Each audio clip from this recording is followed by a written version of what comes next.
안녕하십니까, 민플란TV입니다. 임기 말 문재인이 노무현 정부가 망한 길을 답습하는 양상이 뚜렷하게 나타나고 있습니다.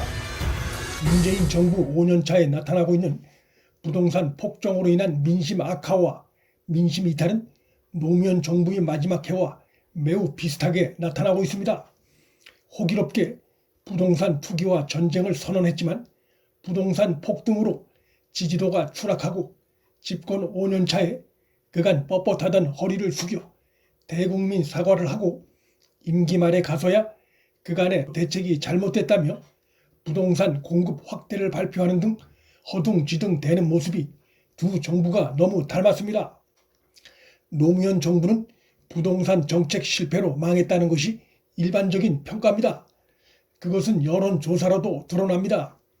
현재 나타나는 여론조사상 문재인 정부를 가장 위협하는 요소 역시 부동산 폭정으로 드러납니다. 한국갤럽의 지난해 12월부터 올 1월까지 조사에 의하면 문재인 정부 부정평가의 제1의 이유는 모두 부동산 정책이었습니다. 노무현 정부 말기인 2007년 2월에 실시된 한국갤럽의 조사에서도 노무현 정부가 가장 잘못하는 일로 제1순위가 부동산이었고 그 다음이 부적절한 언행 순이었습니다. 문재인은 노무현이 임기 말 사과했듯이 뻣뻣하던 허리를 숙여 올해 벌써 두 차례나 부동산 문제로 고개를 숙였습니다. 노무현은 2007년 1월 23일 신년 특별연설을 통해 부동산 문제에 대해서는 죄송하다, 올라서 미안하고 국민 여러분을 혼란스럽게 하고 한 번에 잡지 못해 죄송하다고 투기의 어투로 사과했습니다. 노무현은 임기 말 부동산 실패에 대해 사과했지만 혼란이 누적되면서 지지도 추락을 막지 못했고 결국 정권을 잃었습니다.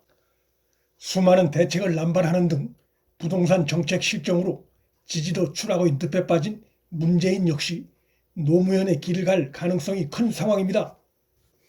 당시 노무현은 집값 급등 원인에 대해 부동산을 한 번에 못 잡은 것은 반대와 흔들기 때문이라며 집값 상승을 부추긴 언론과 투기 세력 탓으로 돌렸습니다. 이 점에서 문재인도 비슷한 양상을 드러내고 있습니다. 문재인은 느닷없이 작년에 인구가 감소했는데도 61만 세대가 늘어났다며 세대수 증가를 그 주요 이유로 댔습니다. 전문가들은 1, 2인 가구 증가 등 세대 분화로는 논리적인 비약이라고 반박합니다. 세대 분화가 부동산 폭등의 원인이 아니라 부동산 폭등이 세대 분리를 촉진시켰다는 것이 전문가들의 의견입니다. 부동산 시장 혼란이 심하자 정부의 고위 공직자들이 이딴 실언으로 성난 민심에 불을 지르는 모습도 노무현, 문재인 두 정부가 매우 닮았습니다. 노무현 정부 청와대의 200만 홍보수석은 비싼 값에 지금 집을 샀다가는 낭패라고 했다가 집값이 더 올라 곤욕을 치렀습니다. 문재인 정부의 김현미 전 국토교통부 장관은 국회에 출석해 아파트가 빵이라면 밤새워서라도 만들겠다고 말해 말이 빵꾸안했더라는 조롱이 쏟아졌습니다.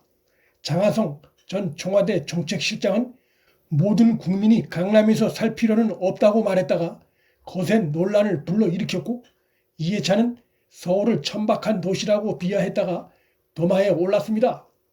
강남 아파트 가격이 폭등한 것도 노무현 정부와 문재인 정부가 매우 닮았습니다. 경실련이 지난해 10월에 발표한 바에 의하면 강남 아파트 30평대의 경우 1999년 2억 6천만 원에서 이듬해부터 오르기 시작해 2003년에서 2007년 노무현 정부 시기에 109% 오른 6억 3천만 원으로 상승했습니다. 문재인 정부의 경우 임기 초인 2017년 13억 4천만 원에서 지난해 21억 원으로 7억 6천만 원 오른 것으로 나타났습니다. 즉 노무현 문재인 정부에서만 13억 9천만 원이 상승했는데 이는 이명박 박근혜 정부 시절 상승폭인 3억 4천만 원의 4배에 이르는 수치입니다. 이로 인해 노무현 문재인 정부 등 좌파 정부만 들어서면 부동산 가격이 폭등한다는 시장에 속설까지 생겨났습니다. 문재인은 부동산 실패의 늪에서 빠져나올 수 있을까?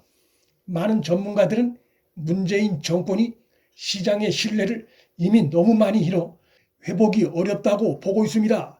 그 심각성은 수치로도 확인됩니다. 지난 4일 머니투데이와 KB국민은행 리보온이 공동조사에 발표한 바에 의하면 문재인 정부의 부동산 정책 관련해 잘한다는 긍정평가가 불과 9%라는 충격적인 조사 결과가 나온 바 있습니다.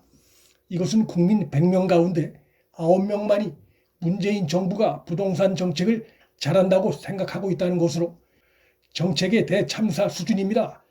이런 최악의 상황에서 대처에 긴 시간이 소요되는 부동산 문제에서 문재인 정부가 실패의 늪에서 헤어나올 수 있는 가능성은 사실상 전무하다고 볼 수 있습니다. 문재인은 지난 18일 신년 기자회견에서 부동산 대책 관련해 특단의 공급 대책을 설 연휴 이전에 내놓겠다고 하면서 국민들 불안을 일거에 해소하겠다고 밝힌 바 있습니다.